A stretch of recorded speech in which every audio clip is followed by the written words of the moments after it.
Hello everybody, Portly Paladin here again with a new video, kind of an update and that sort of thing. I apologize for the video last week, and I put one up yesterday too, and it also didn't take no sound. I found out that somewhere along the lines, the microphone for the video camera, my webcam here, got switched over from the webcam to my laptop microphone, which hasn't worked for probably about 2 years. So I'm not sure when that happened or why it happened, but hopefully it's fixed now. I see here that it shows microphone webcam, so you should be hearing me. If not, I apologize and I'll work on it yet again. But anyway, sorry for all of that.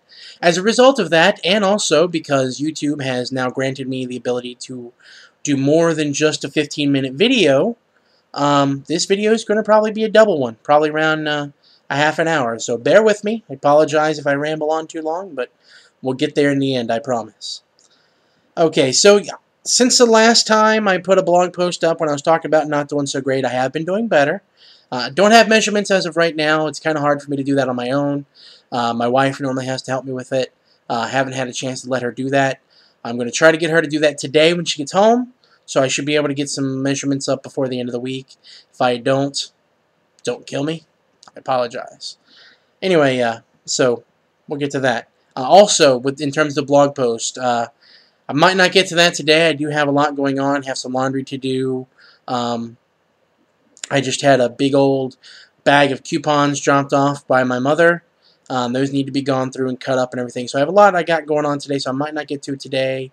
But I'll try to get that up as quickly as I can. Probably no later than tomorrow. As a refresher, the blog post would be up at theportlypaladin.wordpress.com. That's the blog site. Go check it out there if you want to read the text version of pretty much everything I'm talking about here. Maybe something different. Sometimes I update there when I don't update here, etc., etc. So check that out when you get a chance. I'm sure you're kind of sick of hearing that because it's on almost all of my videos. But hey, I like to see traffic at the site, so check it out anyway. But what I wanted to talk about today is a couple of different things. The first one is what I've written down here on my synopsis as fat people problems. It's the sorts of things that big people like me deal with on a daily basis or have to think about that a general, normal, everyday human being doesn't have to deal with or think about. What I'm talking about is things like seating. You know, I don't go out to eat very much anymore to a restaurant. Not because I'm worried about people pointing and staring or saying comments, because I really don't care. The reason I don't go out that much is because most restaurants these days, whenever someone says, hey, let's go out to eat at X, I gotta think, well, what's the chairs going to be like? Are they going to be sturdy enough to hold me? Are they going to have arms on them so that I can fit? Is the actual restaurant going to be crowded? Are the tables going to be jammed together? So it's going to be difficult for me to get in there. Are they even going to have tables? Or are they just going to have booths? All these things are things that I have to think about. I don't fit in booths at all. I just don't fit. My gut is so big that it doesn't fit in between the table and the little settee area. I also can't deal with restaurants that have arms on the chairs. For example, Olive Garden. I don't know what Olive Gardens are like now, but last time I was at one, which was probably about 5 or 6 years ago, the Olive Garden chairs were almost like my nightmare. They had wheels on them, and they had arms. So me trying to get my fat butt into an Olive Garden chair was like something out of my nightmares, literally. I mean, I'd try to squeeze into it, which was already difficult to do, and then on top of that, the chair wants to roll away from me. So it's just not a pretty sight. So I don't go to Olive Gardens anymore because for exactly that reason. There is a place here, but I think it's a chain nationally, I'm not sure, Quaker Steak and Lube. Most of the restaurant has those plastic lawn chairs, the like molded, blown sort of plastic type chairs. I don't eat there because I can't sit in those chairs. They don't hold my weight. Trying to think of another. There's another Red Robin. I know that's a national chain. I don't know about most of them, but our location does not have regular tables. It only has booths. Can't eat there for the exact same reason. Now, granted, I don't normally eat out, especially now that I'm on my diet, but it would be nice, on a cheat day or on a day where I've made the points available and my wife and I would like to go out for a nice dinner and get away, so I don't have to cook, to be able to go to places. And there are places I can go to, don't get me wrong, but places like this, it always ends up being a big point of stress for me. It's something I have to think about for a long time before I actually get to go. Um, so basically my point is, if you are a relative of or friend of a bigger person like me, take that into account when you go to a restaurant or when you're planning on going out. I'm not saying baby them, because I don't want people to baby me. I don't want people to screw up their plans because they got the fat guy going, so we can't go to Olive Garden. Maybe if Olive Garden's not a big deal, you can go to any place. Maybe go somewhere else. Just kind of think about that when you're making your plans. It's really kind of the only point I'm trying to make, because it is something that really gets to somebody like me when you know you can't go out with your friends and hang out and do some great things because you're held back by the fact that you can't sit somewhere. And it's not just restaurants, really. I am a big gamer. I've talked about that before. For a while there, I was looking for a new game to join because I was doing a lot of GMing myself. So I was looking at going to local game stores to play games. Well, most local game stores have folding metal chairs. I destroy folding metal chairs. I'm way too big for a folding metal chair. I can't do a folding metal chair. So I couldn't do that. Then there was a few times when I was looking into going to someone's house to join a game. I felt awkward doing it, but I sort of felt like I needed to talk to the people ahead of time before joining their game and say, hey, what kind of furniture do you have? Do you have something that someone that's bigger can sit in, that they would be comfortable in, that they're not going to have difficulties getting in and out of, that's going to hold the weight, etc., because I am a bigger guy. And in most of those cases, those people were like, not really. I don't really think you'd be comfortable. It's a couple of card tables with lawn chairs around it, etc. So I had to skip going to some of these places for those reasons. And it's not fun. It really isn't. And I understand that it's not really your problem. But think about it this way. I've come to realize that overeating and eating badly is kind of a disease in its own way. It's an addiction to food, the same way an alcoholic has an addiction to alcohol, or a drug addict has an addiction to whatever their drug of choice is. There's the big problem, though, is that I can't be away from it entirely like they can. I have to eat to live. So, I mean, I have to pay attention to what I eat. I can't just eat whatever I want like a lot of people can. I'm going to have to start paying attention, and I'm going to have to do a lot more about what I'm doing to make sure that I don't, I don't know, relapse, I guess, is a good word for it. But by the same token, I know it's a disease in that way, and so it should be treated the same way as a disease with alcoholism or a drug addict. I mean, if I have a friend that's an alcoholic, and we want to go out somewhere and hang out, and we choose a restaurant that has a bar, I'm not going to walk in and say, hey, let's go sit at the bar. Why? Because that's rude. That's inconsiderate. That's ridiculous to think that I should make them go sit at a bar. Yeah, maybe they can sit at that bar and they can control themselves, but they're going to be sitting there dealing with that temptation the whole time. Well, by the same token, my disease makes me not able to sit in flimsy chairs. So kind of take the same sort of consideration in that regard and think about that ahead of time. But just like a alcoholic or a drug addict wouldn't expect you to not have a drink or something on your own if you were out somewhere, I don't expect you to change your plans just because of me. Not entirely. Just sort of think about things. That's all I'm asking. But that kind of leads to something else I wanted to talk about, which is sort of the mental issues and mental problems that are dealt with when you're a bigger person. Kind of what I'm getting at is when you eat and overeat the way that the bigger people do, and you know what I'm talking about, so there's really no use trying to deny it. Um, there is some sort of mental or emotional reason why we've done this to ourselves. Um, I'm not really sure what mine is. Uh, I really don't know why it is. I think it began with just unhealthy eating as a child, and I think it continued for some sort of inner depression over the fact that I wasn't like everyone else. So rather than trying to make myself like everyone else, I just kept going. Um, that's what I'm thinking anyway.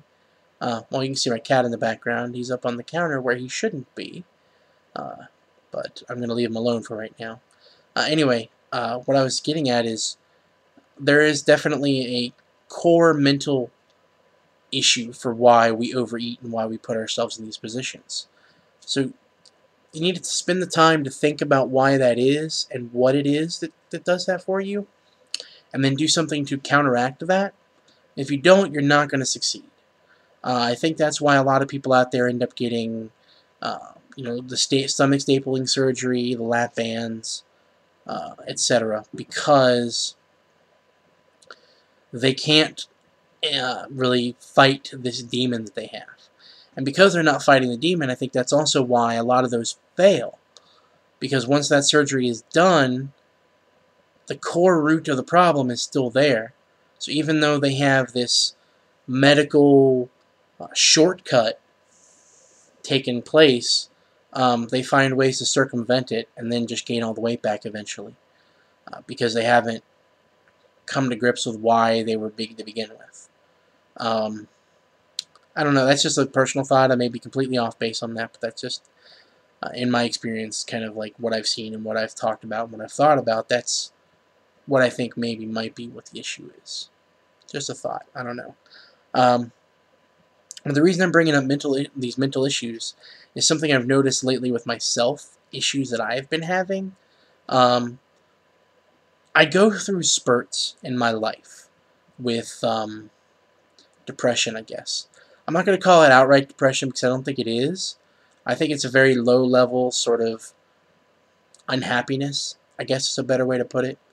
I kind of have cycles.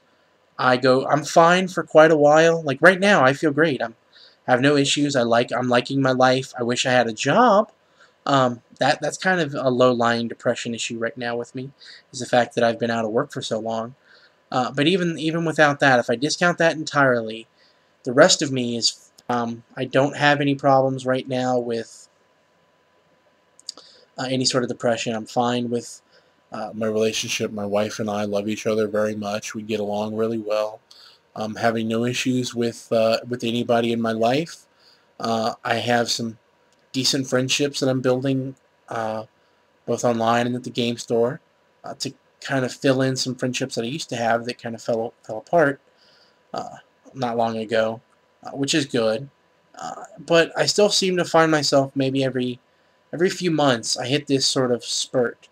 The last 3, 4, 5 days where I get really down in the dumps about myself, about oh, I'm not doing enough to lose weight. I'm not doing enough to change my life. I still haven't found a job. I don't have the kind of friends I would like to have. I don't have the kind of social life I'd like to have. I don't have the home I'd like to have. I don't have the kind of money that I'd like to have. And this just really suddenly piles on top of me. And then it's those points where I'm the weakest. And that's kind of what I just had when I had the bad time that I talked about in my blog post. I just hit one of those periods, and I was thinking a lot about how bad I was and not good.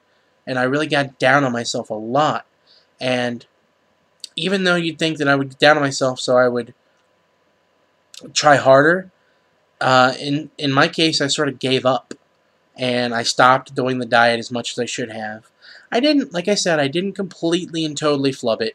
I didn't just, give up and go right back to drinking soda and eating, thousands of calories a day and everything. I still kind of stuck to the diet a little bit. I just didn't pay attention to what I was doing. I didn't write down my points. I didn't pay attention to uh, what I was eating or how I was eating or anything like that. What I'm going to show you here is this is kind of how I handle stuff. Uh, I have a to-do list that I write for myself every day, and as you can see, I cross it off as I go. Well, here at the bottom, I keep track of what I'm eating and how many points. Like, this is Tuesday, for example. For breakfast on Tuesday, I had pumpkin oatmeal. I'll give you the recipe for that here in the end. For lunch, I had baked potato topped with some sauteed broccoli that I made. It was only about 8 points. Dinner that night, we had boneless, skinless chicken breast, mashed potatoes. A tip here on the mashed potatoes. What I've been doing with the mashed potatoes is replacing the milk that I would normally put in the mashed potatoes with chicken stock. Now, granted, that's not a big difference, but it is a little bit of points. I used to use maybe about 1/4 of a cup of milk, and the 1/4 of a cup of milk was about 3 points. Well, 1/4 of a cup of chicken stock is 0. So that cuts out 3 points. And then I used to use, I don't know, 3 to 4 tablespoons of margarine. I cut that down to about 2, and then just add a little bit more chicken stock to make up the difference. So I cuts the points a little bit. So for example, it was a 6-point serving of mashed potatoes, and it was a decent amount. It wasn't just like a little scoop. It was a little mound. It wasn't huge, but it was a decent portion. And then we had Brussels sprouts, frozen, couple packages of them. One whole bag is 3 points. So I cooked up 2 bags. That was the bulk of our meal. Was that the whole dinner ended up being about 14 points, because the chicken was smaller, mashed potatoes was probably the second item on the plate in size, Brussels sprouts was the largest. And then I had some iced tea with dinner, and the rest of the day I had water. So for the whole day, let's see here, we had like 34 points, and I'm allowed 44 per day. So this was a very good day for me. Actually, in actuality, I think I would like to have a few more points than that, because I try to stay no lower than 6 to 8 points from my goal.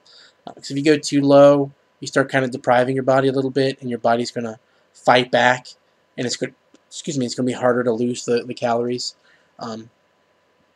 If you read up on that, you can learn that. If you check into that, that's actually been studied and tested, and that is a fact that does happen. So I try to stay within 6 to 8 points of my goal if I can. If not, you know, I don't know what they can do. But yeah. Anyway, that's what I try to do. But I wasn't doing that. I wasn't keeping track of my points that way. I was just eating and just guessing. I wasn't measuring. Right now, I mean, I've gone back to measuring. If I say, you know, I put tablespoons of margarine in there, I actually take a metal tablespoon and I scoop it and I level it off and I put that in there. It's exactly a tablespoon. Well, what I was doing for that period is I wasn't doing that. I would just take a spoon out of the drawer and just go, yeah, it's a couple tablespoons, and just slap it in there. So I'm sure it was actually more than what I thought it was. Well, I thought I was putting 2 tablespoons in. I was probably putting in like 4. Like the potatoes, for example. Potatoes, I don't know if you're aware of this, but for every 100 grams, it's 1 point. Well, I have a kitchen scale, which has become kind of, I can't live without it now that I'm on the diet. But what I do is I weigh the potatoes on the scale, see how many grams it is, and that's how many points the whole batch is going to be. Then I add in the points from the little bit of margarine and the chicken stock that I put in there, and that's how much the total batch of mashed potatoes is going to be worth in terms of points. I split that into servings based on how much I think is there. If it's just a small amount and I say it's 2 servings, well then I split the amount in half. And that's how many points for each half, 1 half for me, 1 half for my wife. So when I was not doing so well, I wasn't doing that. I was just going, that's enough potatoes, chop them up, throw them in the pot, and I'm done. But I wasn't paying attention to how much was there, so I was probably eating more than what I used to. Kind of got away a little bit with labeling things, stopped doing so, the stuff that I have in the pantry. So I've gotten away with that, and I've gotten back. I'm doing good now.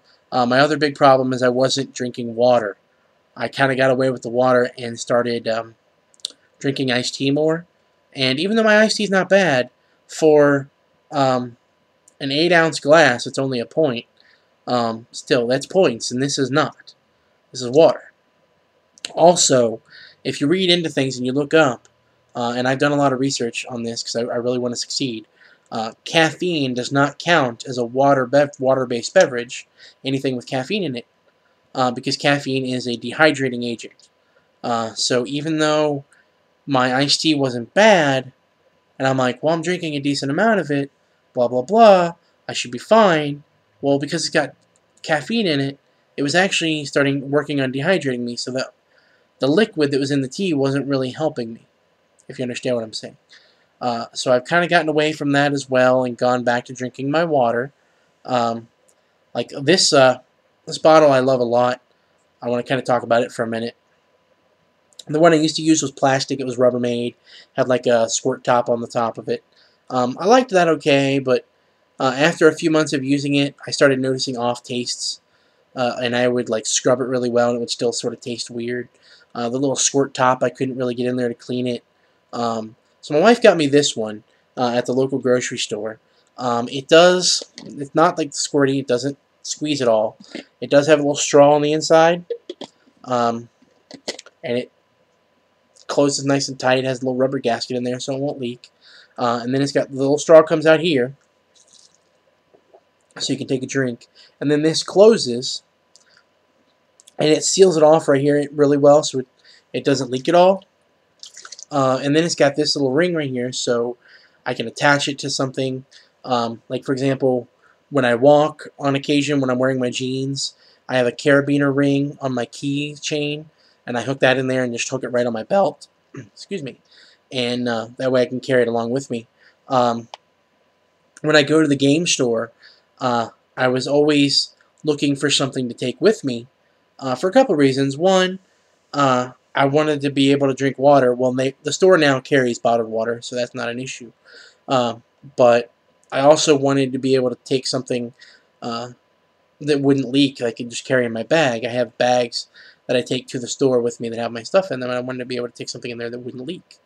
That one would leak a decent amount. Because it's plastic, kind of gets crushed inside the bag sometimes when things shift, and it would end up squirting out the top because the top would pop open. I don't have that problem with this. This stays nice and sealed. The other big thing that I like about this is it's a good amount. I believe this is 24 ounces, if I'm not mistaken, which is 3 of the recommended 8-ounce glasses, or 8-ounce glasses of water you're supposed to have per day, or water-based beverages at least. This is right here the only issue that I have with this is that it does sweat a lot. So it does get a little bit wet on the outside, but that's really the only issue I have with it. But because it does hold a lot, what I can do is when I go to the game store, rather than interrupting a game to go up every few minutes to buy another bottle of water, because I do drink a decent amount of water when I'm at the store, I can buy 2 at a time and fill this up with 2 bottles of water because it fits. 2 12-ounce bottles of water fit in here okay, which is why I think it's 24 ounces. But then I can sip on it the whole time I'm playing, and then it lasts me a lot longer. So instead of like every hour going, interrupting whatever I'm doing to walk up to the counter and wait in line to buy another bottle, I can buy 2 at a time, and then I can only have to go about every 2.5 hours or so to buy another drink. So I like that a lot. So look into these, the nice aluminum bottles. I think this one might be steel because it's pretty heavy duty. I don't have a magnet handy to check it, but I think it might be steel. But anyway, look into something like that. Yeah. So the last thing I want to talk about before I finish off and give you the recipe, going back to the mental issue thing that I was talking about, is something I've been dealing with lately with my my free day, or cheat day I should say. It's not really a free day. I can't just eat whatever I want. I do stay within points. Though lately I have turned it into a free day, and that's what I want to talk about. I don't know what happened. I don't know why this started. This actually started before I started having my my issue that I had before, where I was off points. Somewhere along the line, Sunday went from being cheat day to being free day. And it kind of slowly worked its way up to that. Started out one day that I would have, instead of having my low point breakfast, I would have the kind of breakfast my wife and I used to like on the weekends, which is like, say, some biscuits and gravy, or your standard country breakfast of some over easy eggs, toast, home fries, etc. So I started making one of those breakfasts, and then I myself wouldn't eat lunch. Mostly I was going to the game store after that, and I might have like a bag of chips or something while I was at the store, but I wouldn't actually eat lunch. And then I would make a bigger point dinner. Usually some of my old favorites, like beef stew or chicken and dumplings, something that's just racked with points. I mean, tons of points. The dumplings are insane with the amount of points that are in those. But or I would make fresh bread, something I used to love a lot, to go with a dinner. Those may be lower in points, but the bread would make it higher. Just stuff like that. But it was fine. On Sundays, I have 74 points instead of 44, so I have a lot of wiggle room. Well, it got to the point to where suddenly I was eating breakfast here, the breakfast I was talking about, and then when I'd go to the store, I would go, you know, I haven't had X in a while. And X would be some sort of fast food place. And I'd say, why don't I stop there and get just a burger? Not a full meal, but just like, say I'd go to Burger King and get a Junior Whopper with cheese. I'm not really hungry, but it sounds really good. And I'd stop and get that. And then it would go from that to, okay, well, how about some fries, too? Yeah, I haven't had fries in a while. That sounds really good. So then I would have a burger and some fries. And then when football season started and I stopped going to the store on Sundays, it got worse. Because, I mean, if you're a football watcher and you've been doing it for a long time, you kind of get used to having snacks during your game. I guess it's just one of those natural things that happen. So I was getting used to, you know, eating the nice breakfast, like I was talking about. Then when 1 o'clock rolls around and there's football on TV, oh, I've got to have a football snack. So let's have some chips and dip, or let's have some popcorn, or whatever it is.